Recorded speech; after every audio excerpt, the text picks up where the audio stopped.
প্রিয় বাংলাদেশ, প্রিয় দেশবাসী ভাই ও বোনেরা, আজকের এই অনুষ্ঠানের সম্মানিত সভাপতি জনাব মির্জা ফখরুল ইসলাম আলমগীর, মঞ্চে উপস্থিত নেতৃবৃন্দ, সামনে উপস্থিত আমার প্রিয় সহকর্মীবৃন্দ, আসসালামু আলাইকুম। বাংলাদেশের বীর ছাত্র জনতা, নারী, শিশু, কৃষক, শ্রমিক, সকল শ্রেণী পেশার মানুষ, সর্বস্তরের জনগণ বিশ্বকে দেখিয়ে দিয়েছে বাংলাদেশের জনগণ বন্দুকের সামনে বুক পেতে দিতে রাজি, তবুও তারা স্বৈর শাসনকে মেনে নিতে রাজি নয়। বাংলাদেশের সবচেয়ে জনপ্রিয় গণতান্ত্রিক রাজনৈতিক দল বিএনপির পক্ষ থেকে বাংলাদেশের গণতন্ত্রকামী বীর জনগণকে জানাই আন্তর্জাতিক গণতন্ত্র দিবসের সংগ্রামী শুভেচ্ছা। প্রিয় ভাই বোনেরা, গণতন্ত্র প্রতিষ্ঠার সংগ্রামে শহীদ মৃত্যুবরণ করেছেন যারা, আহত হয়েছেন যারা, হাত পা চোখ হারিয়ে চিরতরে পঙ্গুত্ব বরণ করেছেন, দেশের গণতান্ত্রিকামী জনগণ আজীবন তাদের এই আত্মত্যাগ এবং অবদান শ্রদ্ধার সঙ্গে স্মরণ করবেন। হতাহতদের প্রতিটি পরিবারের প্রতি অবশ্যই রাষ্ট্র তার যথাযথ দায়িত্ব পালন করবে বলে আমরা বিশ্বাস করি। লাখো শহীদের বিনিময়ে অর্জিত স্বাধীন গণতান্ত্রিক বাংলাদেশের রাষ্ট্র, রাজনীতি, শাসন প্রশাসন হওয়ার কথা ছিল government of the people, by the people, for the people. অথচ গত 15 বছর বাংলাদেশে মাফিয়া শাসন চালু করা হয়েছিল। দেশে বিদেশে পলাতক স্বৈরাচার বিনা ভোটের সেই সরকারের পরিচয় হয়ে উঠেছিল government of the mafia, by the mafia, for the mafia. প্রিয় দেশবাসী, এই মাফিয়া চক্র দেশকে সর্বক্ষেত্রে ভঙ্গুর করে দিয়েছিল। দেশকে সম্পূর্ণ আমদানি নির্ভর, ঋণ নির্ভর এবং পরনির্ভরশীল রাষ্ট্রে পরিণত করেছিল। মাফিয়া চক্র দেশের ব্যাংকগুলোকে পর্যন্ত দেউলিয়া করে দিয়েছিল। গত 1.5 দশকে দেশ থেকে প্রায় 17 লক্ষ কোটি টাকারও বেশি পাচার হয়ে করে দিয়েছে এরা। 5ই আগস্টের পতিত স্বৈরাচারের বেপরোয়া দুর্নীতি আর লুটপাটের কারণে বাংলাদেশের বৈদেশিক ঋণ বর্তমানে $100 বিলিয়ন বেশি ছাড়িয়েছে। বাংলাদেশে আজ যে শিশুটি জন্ম নিয়েছে কোনো কারণ ছাড়াই, সেই নিষ্পাপ শিশুটিরও মাথাপিছু ঋণ কমপক্ষে 1.5 লক্ষ টাকা।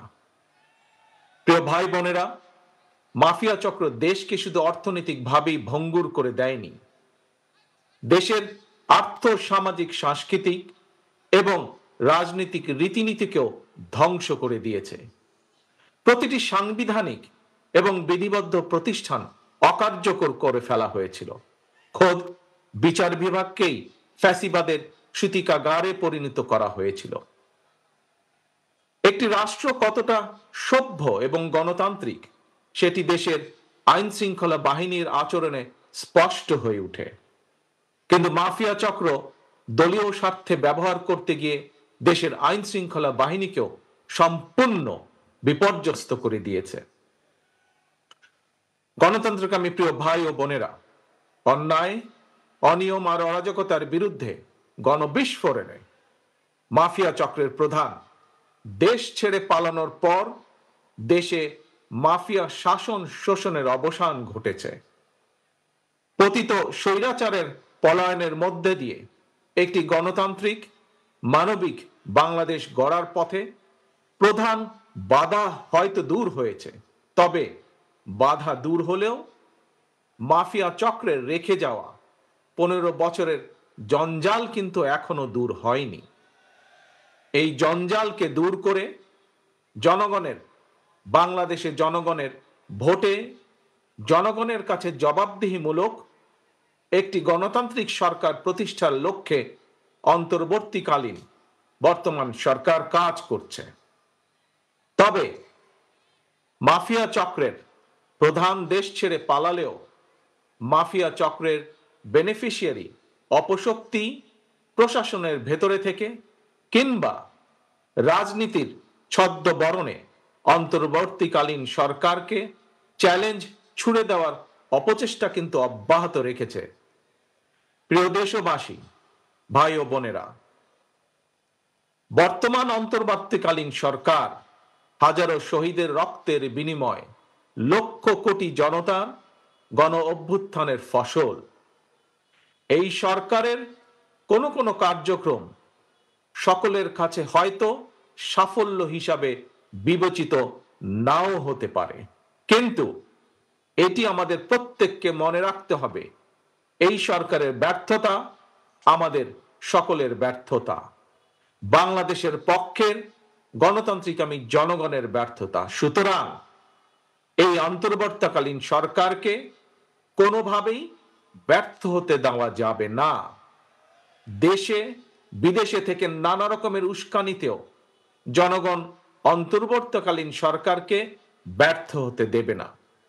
তবে অন্তর্বর্তীকালীন সরকার যাতে নিজেরাই নিজেদের ব্যর্থতার কারণ না হয়ে দাঁড়ায়, সে ব্যাপারে তাদেরকেও সতর্ক থাকতে হবে। বাংলাদেশ কিংবা যে কোনো দেশেই গণ অভ্যুত্থানের মাধ্যমে গঠিত সরকার অবশ্যই জনগণের সরকার। তাই জনগণ অন্তর্বর্তীকালীন সরকারের প্রতি সহযোগিতা অব্যাহত রেখেছে, রাখবে। তবে কোনো এক পর্যায়ে অন্তর্বর্তীকালীন সরকারের জবাবদিহিতাও কিন্তু নির্বাচিত সংসদের মাধ্যমেই নিশ্চিত করা হয়। সুতরাং জনগণের রাজনৈতিক ক্ষমতায়নের মাধ্যমে একটি নির্বাচিত সংসদ এবং সরকার প্রতিষ্ঠায় অন্তর্বর্তীকালীন সরকারের সকল সংস্কার কার্যক্রমের প্রথম এবং প্রধান টার্গেট হওয়া জরুরি। এজন্যই আমরা মনে করি অগ্রাধিকার ভিত্তিতে জনগণের ভোটে নির্বাচিত প্রতিনিধিদের দ্বারা জবাবদিহিমূলক সরকার এবং সংসদ প্রতিষ্ঠার লক্ষ্যকে সামনে রেখেই সংস্কার কার্যক্রম এগিয়ে নেওয়া দরকার।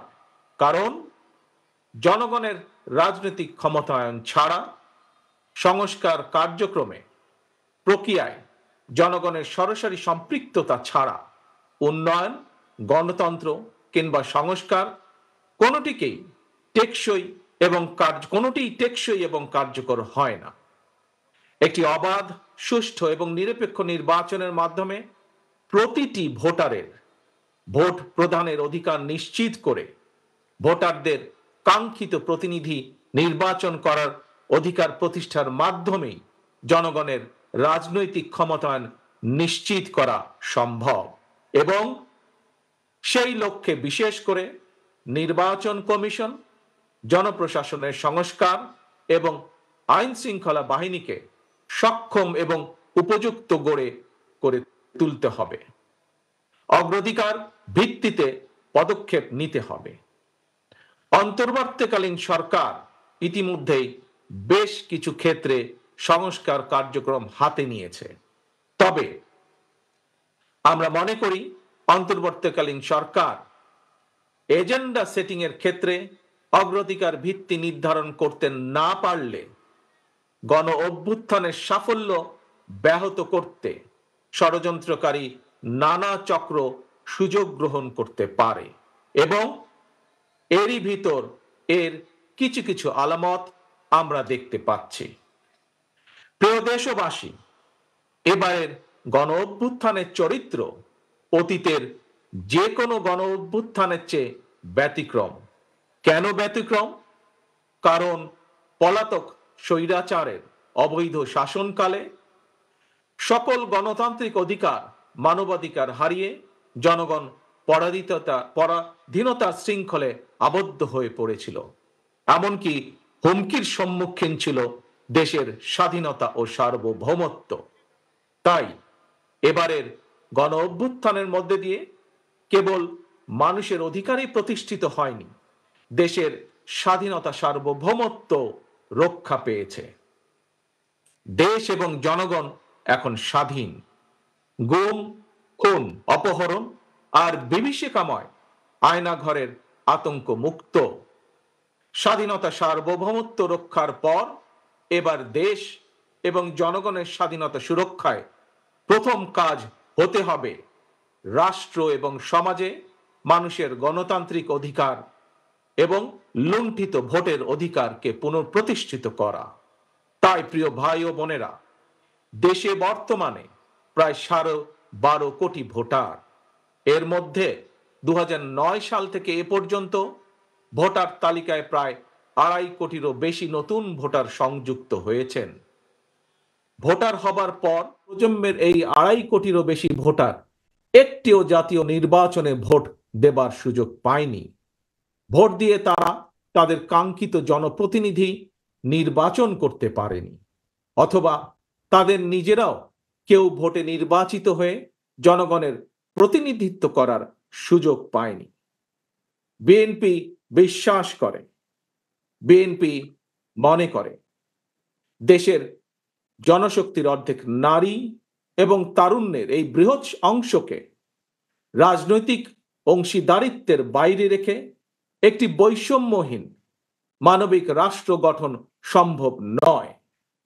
সংবিধান কিংবা প্রবিধানে যাই থাকুক, জনগণের রাজনৈতিক এবং অর্থনৈতিক ক্ষমতা নিশ্চিত করা না গেলে, সংস্কার প্রক্রিয়ায় জনগণকে সম্পৃক্ত করা না গেলে শেষ পর্যন্ত কোনো সংস্কার কার্যক্রমেরই কার্যকরী ফল পাওয়া যাবে না। প্রিয় দেশবাসী ভাই ও বোনেরা, রাষ্ট্র, রাজনীতি এবং রাজনৈতিক দল হিসেবে বিএনপি দলীয় রাজনৈতিক কার্যক্রম সংস্কারের লক্ষ্যে প্রথমে 2022, পরবর্তীতে 2023 সালে বাংলাদেশের পক্ষের গণতান্ত্রিক রাজনৈতিক দলগুলোর প্রতিনিধিদের উপস্থিতিতে 31 দফা কর্মসূচি ঘোষণা করেছিল। তবে ঘোষিত 31 দফাই শেষ কথা নয়। বিএনপি মনে করে রাষ্ট্র কিংবা রাজনীতি সকল ক্ষেত্রেই সংস্কার কার্যক্রম একটি ধারাবাহিক এবং চলমান প্রক্রিয়া। সুতরাং রাষ্ট্র এবং রাজনীতি সংস্কারে বিএনপি ঘোষিত 31 দফা সংস্কার কর্মসূচির আরো প্রয়োজনীয় পরিবর্তন পরিমার্জনকেও বিএনপি স্বাগত জানায়। এমনকি কেউ যদি মনে করেন একটি উন্নত এবং নিরাপদ বাংলাদেশের জন্য আরো নতুন রাজনৈতিক দলের প্রয়োজন রয়েছে, তাতেও দোষের কিছু নেই। কারণ শেষ পর্যন্ত জনগণই চূড়ান্ত সিদ্ধান্ত নেবে। জনগণ কাকে সমর্থন জানাবে কিংবা কাকে সমর্থন দেবে না, এটি তাদেরই চূড়ান্ত বিষয়। এ কারণেই বিএনপি বরাবর জনগণের ভোটের অধিকারের উপর জোর দিয়েছে। বিএনপি মনে করে একমাত্র অবাধ সুষ্ঠু নির্বাচনের মাধ্যমেই রাষ্ট্র, রাজনীতি এবং রাজনৈতিক বন্দোবস্তের সঙ্গে জনগণের প্রত্যক্ষ অংশদারিত্ব তৈরি হয়। গণতান্ত্রিক আমি প্রিয় ভাই ও বোনেরা, গণ অভ্যুত্থান কিংবা সংস্কার কার্যক্রম নিয়ে রাজনীতির মাঠে নানা রকম কথা হচ্ছে। গণতান্ত্রিক রাজনীতিতে এটি একটি স্বাভাবিক এবং গ্রহণযোগ্য রীতি। প্রত্যেকেই তাদের নিজ নিজ দৃষ্টিভঙ্গি প্রকাশ করবেন, এটিই স্বাভাবিক। এই নিয়ে বিচলিত হওয়ার কোনোই কিছু নেই। একজন ফৌজদারি অপরাধের বিচার যেমন বিচারিক আদালতে হয়, ঠিক তেমনি রাজনৈতিক কর্মকাণ্ড কিংবা রাজনৈতিক আচরণের বিচার হয় জনগণের আদালতে। আমি আগেও বলেছি, আজ আবারও আপনাদের সামনে বলতে চাই, ক্ষমতার পরিবর্তন মানে শুধু রাষ্ট্র ক্ষমতার হাত বদল নয়। ক্ষমতার পরিবর্তন মানে রাষ্ট্র এবং রাজনীতির গুণগত পরিবর্তন। তাই প্রতিটি রাজনৈতিক নেতাকর্মীর মনে রাখা প্রয়োজন, রাজনীতির গুণ পরিবর্তনের জন্য রাজনৈতিক দলের নেতাকর্মীদের আচার আচরণেও গুণগত পরিবর্তন জরুরি। সুতরাং আমার আহ্বান, কোনো প্রলোভন কিংবা উস্কানিতে বিভ্রান্ত না হয়ে জ্ঞানভিত্তিক রাষ্ট্র এবং সমাজের নেতৃত্ব দানের জন্য নিজেদেরকে প্রস্তুত করুন। গণতান্ত্রিক আমি প্রিয় ভাই ও বোনেরা, হাজারো শহীদের রত্ন স্নাত এই রাজপথে আজ আপনাদের এই স্বতঃস্ফূর্ত উপস্থিতির অর্থ জনগণের কাঙ্ক্ষিত বৈষম্যহীন বাংলাদেশ গড়ার এই যাত্রা পথে বাংলাদেশের পক্ষের শক্তিকে আরো কিছু পথ পাড়ি দিতে হবে।